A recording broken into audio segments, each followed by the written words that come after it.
We're going to explain how to extract files from a WUX file. A WUX file, often encountered in the context of software updates or firmware, is essentially a container holding other files. Extracting these files usually requires specialized tools, as simply renaming the file won't work. There isn't a universal method since the exact contents and structure of a WUX file can vary depending on its creator. However, we can outline some common approaches. 1. Identify the file type. Before attempting extraction, determining the exact nature of the WUX file is crucial. Is it a compressed archive? A proprietary container format? This often requires looking at the file's creator or associated documentation. Sometimes, the file extension itself might be misleading, and the actual data format inside could be something completely different. 2. Trying common archive tools. If you suspect the WUX file is a compressed archive, like a zip, RR, or 7Z file disguised under a different extension, try using common archive extraction tools. Popular options include 7-zip, WinRAR, and pzip. These tools often support a wide range of compression formats, and sometimes they can automatically detect and extract content even if the extension is unusual. Just open the program, point it to your WUX file, and see if it recognizes and opens it. If not, proceed to the next step. 3. Using hex editors, advanced users.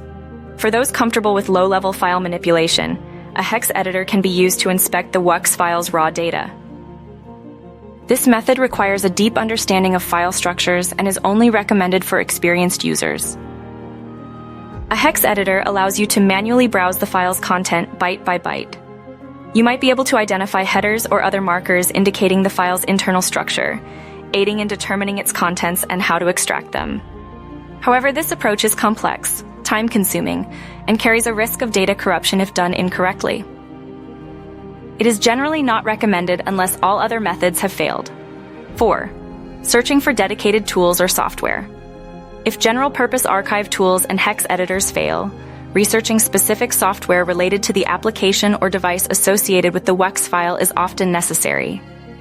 For instance, if you got the WUX file as part of a software update for a particular program, checking the program's support website or forums may reveal dedicated tools or utilities to unpack the file. The official documentation may also provide insight. 5. Seeking community help. Online forums or communities focused on software development, reverse engineering, or the specific application related to the WUX file can be excellent resources. Describing the file's origin and any relevant information can help someone with experience identify the file type and suggest an extraction method. Remember, always be cautious when dealing with unknown files. Downloading and running arbitrary tools from unreliable sources can pose security risks. Prioritize using reputable software and only extract files from trusted sources.